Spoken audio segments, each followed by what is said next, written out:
서울중앙지방법원 형사 25부 판결 선고 진행하도록 하겠습니다. 먼저 수사권 등에 관한 주요 쟁점에 대해서 말씀을 드리겠습니다. 불소추 특권을 가지고 있는 재직 중 대통령에 대한 수사 가능 여부에 대해서입니다. 불소추 특권에 수사까지 포함된다고 보기는 어렵기 때문에 수사의 범위가 문제되기는 하지만 재직 중인 대통령이라 하더라도 수사 자체는 허용된다는 것이 이 법원의 판단입니다. 이유는 다음과 같습니다.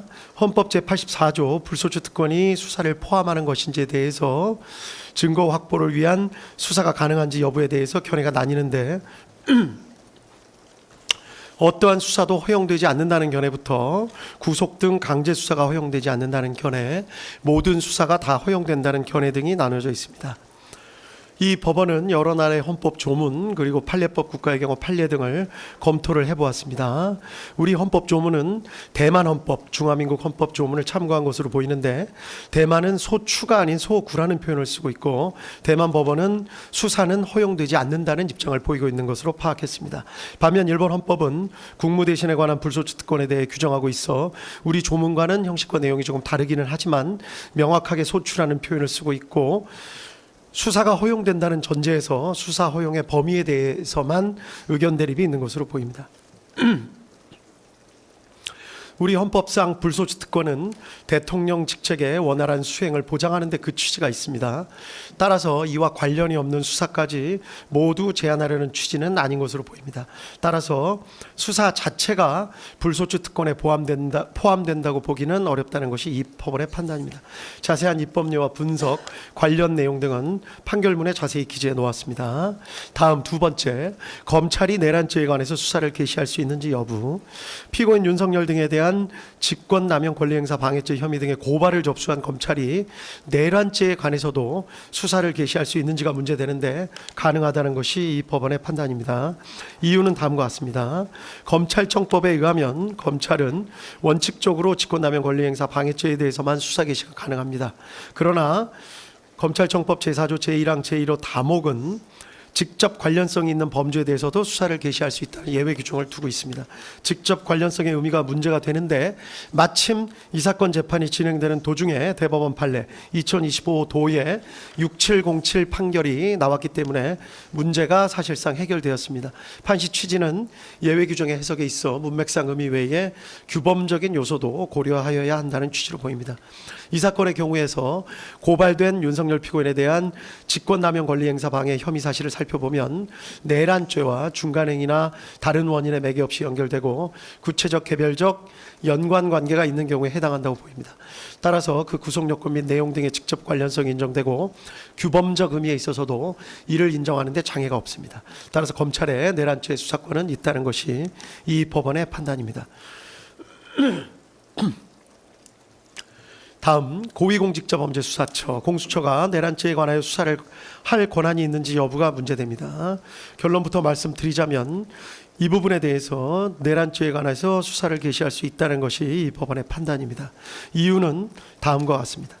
공수처법에 의하면 공수처도 원칙적으로 직권남용 권리행사 방해죄에 대해서만 수사를 할 수 있을 뿐 고위공직자 등의 내란죄에 대해서는 수사를 할 권한이 없도록 되어 있습니다.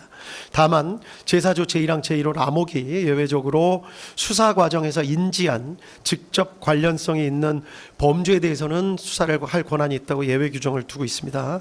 직접 관련성에 대해서는 앞서 검찰의 수사 개시 권한 부분에서 살펴본 바와 같이 인정됨에 크게 의문이 없습니다. 문제가 되는 것은 검찰청법 규정과 차이가 있는 수사 과정에서 인지한 것인지 여부입니다. 공수처법 규정은 검찰청법 규정과 이 부분의 표현이 다릅니다. 문헌 그대로 공수처가 고위공직자범죄 수사에 착수해서 수사를 진행해 나가는 과정에서 파악하게 된 새로운 범죄만을 의미한다는 것으로 보아야 하고 그것이 공수처의 우선적 수사권을 예외적으로 부여한 법의 취지에 부합하는 해석이라는 견해가 있을 수 있습니다. 애초에 법의 취지에도 부합하고 문헌의 의미에 충실한 해석으로 보이기는 합니다. 위 규정은 통상의 특검법 규정에서 따온 표현으로 보이는데 특검법 등은 처음부터 수사 가능 범위를 명확하게 규정해 놓고 수사를 개시하면서 그 과정에서 인지하게 된 관련 범죄만을 예외적으로 수사할 수 있게 하는 것인 바 공수처법의 위 규정 역시 그러한 취지로 인정되어야 한다는 주장으로 보입니다. 그런데 위 주장에 따르면 결국 공수처가 어떤 고소 고발 사건을 수리했을 때 열거된 죄 중에 공수처가 수사권한이 없는 범죄가 포함되어 있을 때 무조건 수사권이 있는 경찰로 보내야 한다는 결론에 이르게 되므로 쉽게 받아들이기가 주저됩니다. 나아가 한시적으로 수사 범위를 정해놓고 수사를 개시하는 특검 등과는 달리 공수처는 상설기관으로 설치돼서 계속해서 관련 범죄를 수사하고 실체적 진실을 파악해야 할 일반적 수사기관으로서의 성질도 같이 가지고 있다는 점에 비추어 보더라도 그러합니다. 따라서 그와 같이 일률적으로 제한적 해석을 하지 않고 공수처법의 취지에 반하는 것이 아니라면, 즉 효율적인 수사 경제를 저해하지 않으면서 피해자의 방어권을 어렵게 만드는 결과가 되지 않는다면 수사 과정에서 인지한 죄라는 문헌에 포함된다고 보는 것이 바람직하다고 할 것입니다. 이와 같이 보는 것이 검찰청법의 규정과도 통일적인 해석이 가능하여 실무상으로도 바람직합니다. 그런데 이 사건의 경우는 직접 관련성이 인정되고 규범적 의미에서 살펴보더라도 효율적인 수사에 등의 필요가 크다는 점을 부인할 수가 없습니다. 따라서 이 사건의 경우 내란죄에 관해서도 공수처의 수사권을 인정하는 것이 타당하다는 것이 이 법원의 판단입니다. 한편 피고인 측의 주장은 다음과 같은 측면이 있습니다. 즉 공수처 수사의 실질은 공수처는 내란죄에 대한 수사권이 없음에도 직권남용 권리행사 방해죄에 대한 고발장에 내란죄가 함께 기재되어 있었다는 것을 핑계 삼아서 범죄의 중대성과 법정형을 비교조차 하기 어려운 내란죄를 수사한 것이기 때문에 결국 공수처의 행위는 수사권 범위에 관한 규정을 잠탈해서 수사권을 가지고 있지 않은 내란죄에 대한 수사를 진행하는 것이어서 위법하다, 이런 주장도 포함된 것으로 보입니다. 기록을 살펴보면 위와 같은 의심에 일리가 전혀 없는 것은 아닌 것으로 보입니다. 다만 공수처와 별도로 내란죄에 관한 수사권이 있는 경찰이 별도로 수사를 개시하였었고 공수처와 경찰 등이 2024년 12월 11일 공조수사본부를 결성해 협의를 거치기도 했습니다. 그리고 12월 16일 경찰이 공수처의 사건을 이첩하기도 했습니다. 이런 사정에 비추어 보면 법규상의 잠탈 주장은 그대로 받아들이기 어렵습니다. 그리고 무엇보다 강조해야 할 점은 위와 같은 논란이 이 사건에 있어서는 결국 큰 의미가 없다고 보이는 점입니다. 공수처의 수사권이 없다고 하더라도 검찰이 공수처 송부기록 외에 다른 증거들을 종합해서 기소를 결정한 것으로 보입니다. 검찰의 기소 자체를 위법하다고 보기가 어렵습니다.